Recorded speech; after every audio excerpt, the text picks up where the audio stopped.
ក្នុងចិត្តច្រើនណាស់ចង់និយាយចេញខ្លាំងឲ្យបានធូរតែទឹកភ្នែកចេញតែ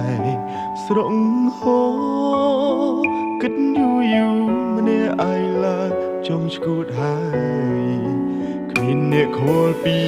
សុខទុក្ខរបស់ខ្ញុំទេគ្មានអ្នកណាស្ម័គ្រ